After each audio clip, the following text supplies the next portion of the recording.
Welcome to Hall of Fame Singing. I am Ted Zimnicki, the owner of High Note Performance and HNPacademy.com, where we bring the secrets of sports science to singers, actors, and dancers so that they can become the type of athletes that companies want to hire again and again and again. In this video, I'm going to be giving you a little bit of background on me, on High Note Performance and HNPacademy.com, the why behind the what of everything that we do. So like I said, my name is Ted, and along with my wife Miriam, we've been building this business and dream around the one thing that no one ever really told us and enforced before we had our opera and music theater careers. The team here consists of neuroscience experts, vocal coaches, teachers, movement specialists, nutrition coaches, athletic development specialists, and maybe most importantly, behavior change experts. Our one goal here at High Note Performance is to help singers reach their absolute peak, physically, vocally, neurologically, so that they can have the longest lasting careers, the deepest impact on their community and their art form, and most importantly, treat themselves, their bodies, their instruments correctly so that they can have the longest lasting careers and the happiest possible lives. And we're confidently able to say that for two reasons. Undeniable reason number one. We have spent years crafting, designing, implementing, redesigning every single phase of this program, the High Note Method. Now it can be applied at any stage of your career, whether you're just starting out or you're already touring the world. You should know that we have our best results with singers who already have a grasp of their technique and their instrument and are now striving to reach that next professional level. Phase one is the threat management phase. That's everything that this video series and this book is designed to go over. We'll meet your body, your education, and your skills exactly where they're at today so that you can start to manage your aches and pains and things that click or maybe don't work as well as you'd like them to, so we can heal any kind of damage that might have happened in the past. Then when we go into phase two, our mind-body connection phase, we can make results quickly, reliably, and simply. Once you understand how your brain and your body really work, and more importantly, how they interact, this whole career just gets a lot more simple. In our third phase, the alphabet of athleticism, you'll learn how to lead the kind of lifestyle that makes it simple and easy to attain your dream body so that it supports you no matter what your career might do. Undeniable reason number two, the proof is in the pudding. There's already singers all over the world using the High Note Method in opera, musical theater, and CCM. The reason we chose to stick with singers is because we're singers too. We've lived the lifestyle and know what it's like to travel from gig to gig to gig, living out of a suitcase for weeks, if not months at a time. So we know the challenges that come with maintaining a body that supports the highest possible level of art form. And of course, we've used those experiences to craft this High Note Method so that it overcomes all of those challenges. If anything has struck a chord so far, awesome.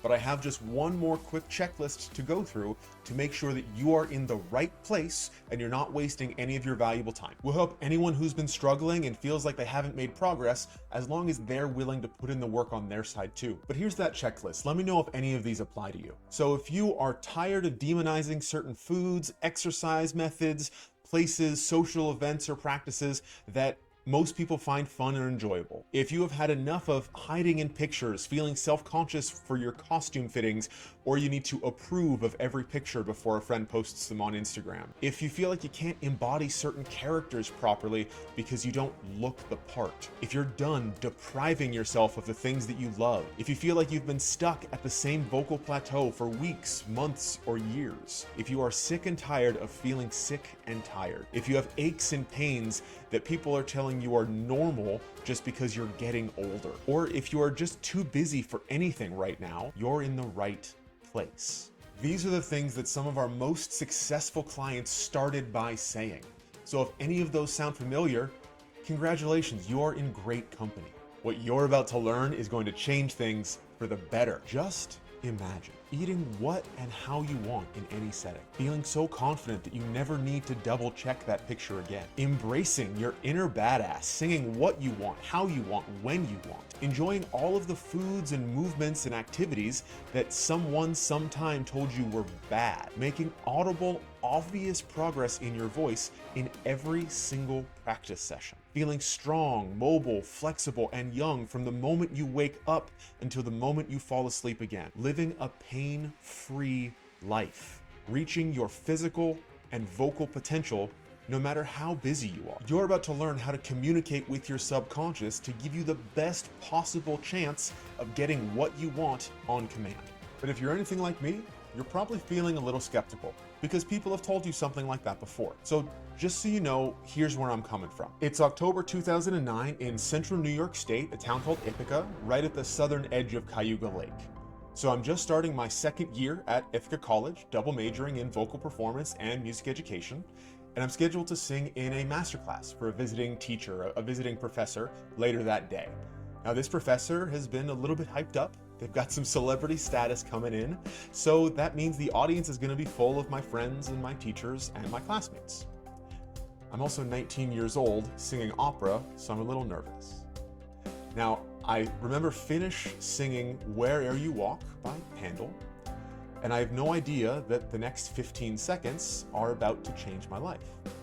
The music finishes, there's polite applause from the audience, the clinician stands up, looks me straight in the eye, and says, "You know, Ted, you sing just fine, but you'll never get hired being so fat." God, that story never gets easier to tell. The words from that teacher still echo in my head, even though it's been more than 15 years. Those 14 words shattered me. I had been publicly shamed in front of everyone who I loved and respected. I'd managed to keep it together somehow until I was able to get off stage. And then, of course, I broke down. The next few months are kind of a blur. Even then, I knew that I had two choices. I could either let those words bounce around inside my skull, proving that teacher right, and using it as an excuse whenever I didn't get the part, or I could use them as fire and motivation to help me start making a change. From there, I remember diving into all of the health and fitness material that I could find. Books and magazines, and YouTube was still new at that point, if you can believe it, but there was some good stuff on there too. I started reading things like Muscle and Fitness and even the T-Nation forums. Places like that became my new Bible. If you ask my mom, she'll tell you I've always had a bit of an obsessive personality, and now my obsession switched from Yu-Gi-Oh cards to strength and fitness. Over the next 5 years, I lost more than 130 pounds. I wish I could give you an exact number, but when I went to weigh in on day one, my scale literally broke. Not low on battery, literally broke. I stepped on it and the screen said error. I remember turning it over and seeing it said in fine print right down there at the bottom, not intended for use over 350 pounds. Getting that scale to read me at 349.8 was the first of many victories. But to be honest, that's only half the story. And that's the easy half. The hard part came a number of years later and a few thousand miles later as well. So it's 2017 and I'm just finishing up my master's degree at Arizona State University in opera, music theater performance. I took a few years off between undergrad and grad to sing and earn some money and get some decent credits on my resume, and I was pretty successful in that. And since I was just finishing a degree, I was faced with everybody's favorite question: what's next? I had no plans. I could have gone back and started auditioning again, or I could have started a DMA to give myself a little more time to cook before I really got back into the business. And I remember thinking, yeah, Dr. T sounds pretty cool, so DMA it is. And on top of that, the community at that school was fantastic for me. I had a conductor who I got along with really well, a teacher who I was making great progress with, coaches who were pushing me to explore new ways of singing and creating this art form. Not to mention a personal trainer job at a luxury gym where I got to feel important. It felt only natural for me to apply for that next step at the same school. I even remember looking at the people who were in that doctorate program while I was in my master's and thinking, yeah, I'm as good as they are. This audition's gonna be cake. I was wrong. The audition only felt easy because I didn't give it the attention and the preparation that it demanded. A few weeks later, I got my rejection email.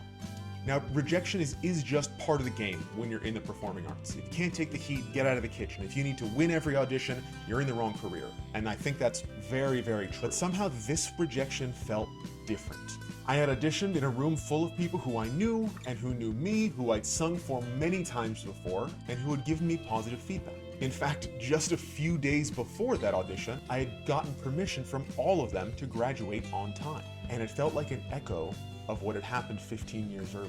You'll never get hired. I have to give a huge thank you, an incredible amount of love to everyone who was in my support system at that time, but especially my then girlfriend and now wife, Miriam. Love you. So there I was again, faced with another fork in the road. I could either let those words sink in, you'll never get hired, you're rejected, or I could take a step in a new direction. Now there was a masterclass a few months before that DMA audition with someone doing some really interesting work around neurology and athletics and singers. That guy turned out to be Andrew M. Byrne, the author of the book The Singing Athlete, which I highly recommend if you haven't checked it out yet. I spent that next summer in New York studying with him, and when that summer was over, I asked where I should turn to learn more. He told me about Dr. Eric Cobb and an organization called Z Health that works directly with traditional athletic coaches to make them the best in the world by using foundational athletic neurology, not just weightlifting and nutrition. Now, what you should know is over the course of that summer that I was in New York, I had increased my range by a major third, gotten much more control over what was a machine gun fast vibrato at some points, and that was enough proof for me. After that, I dove headfirst into athletic neurology and Z Health, and now my wall is decorated with their certifications. These days, the singers that I work with have similar, if not better, results than what I got when I was first exposed to this type of work. Often within the very first session, we're able to find a high payoff drill or two that noticeably improves vocal color, comfort, and range, regardless of experience level, even if you've been singing professionally for 10, 20, 50 years. The size and immediacy of the result is still mind-blowing every single time we find it, even though I've done this with hundreds of singers at this point. Let me know if this sounds at all familiar. You're singing a new piece and you're starting to get it into your voice. It's still relatively new, but your teacher tells you that you're slouching. Maybe your shoulders are a bit uneven, you've gotten a case of the sways, your eyes are just off in the distance with no activity in your face. Regardless, your posture's off and we need to fix it before we can put this piece on stage. You plant yourself, you get grounded, and you start singing again, only to notice 30, 60 seconds later, all of those things have come back again. It's so frustrating, right? You fix that posture, why do you keep going back to those old bad habits? The old methods would tell you that that problem comes from muscular imbalances.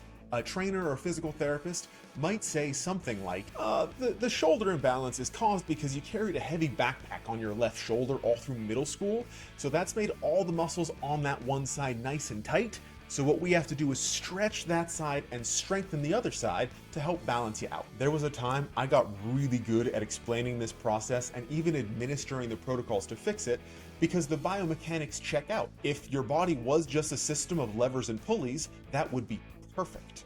At the same time, a more new age method like Alexander Technique, Feldenkrais, or Pilates might say something like, the key to proper posture comes from how you sit, how you stand, and how you move. To fix the issue, we must examine the relationship between your head, your neck, and your spine. This will make you more mindful of those three separate sections, and once you have that, the harmony that exists between them will emerge and optimal function will be restored as intended. Now, I'll give this one credit too, because it has helped plenty of people. I saw it time and time again while I was teaching Pilates full time. Both traditional physical therapy and the new age systems have benefited plenty of people, and if that has worked for you, congratulations. But as I worked with dozens and then hundreds of people using both systems and mixing elements of each, I would notice the same pattern emerge over and over again. People would get stronger, people would get fitter, they would sometimes remove their movement issues. There was a lot of progress. But as soon as their focus shifted, the old problems would come back. Often the old pain would come back too. It turns out that using those systems, we were just fixing symptoms. We weren't solving problems. It's easy to get great posture when that's the only thing you have to think about. But when other things get in the mix, like song text, like acting, like other people on stage, like a physical pain that you notice in your body, like stresses from not sleeping, not fueling yourself efficiently, and not being strong, that's when you start to have problems. If you dig deep enough and keep asking why, eventually all research points back to the brain. To tell you something you already know, your brain controls everything that goes on in your body and in your mind. Everything that you think, feel, touch, move, notice is a result of your brain. Every keystroke on your computer, every time your jaw opens a little bit and your tongue moves, it's all because of your brain. And posture is no different. All of your tissue is just following orders from your brain. And here is something we're going to come back to over and over again, so maybe write it down. Your brain is not there to make you a Hall of Fame singer. Your brain is there to keep you alive. It only cares about quantity of life. It does not care about quality of life. Why do I sway back and forth when I sing? Why do I jump my head forward and tighten my jaw every time I go for a high note? Why does my back hurt all the time? Why do I always regain this weight? All of that goes on because it makes your brain feel safer, even if your mind wants out. Coming up in the rest of this video series and the rest of the book, we're going to go over how to take control of your brain so that you're giving it the information that it needs to feel safe already and doesn't have to do those little subconscious tics, those things that we don't want it to. Then once you are in control of your brain, rather than your brain being in control of you, the sky is the limit on your potential, on your career, and on your future. Stay tuned, and I'll see you in the next one.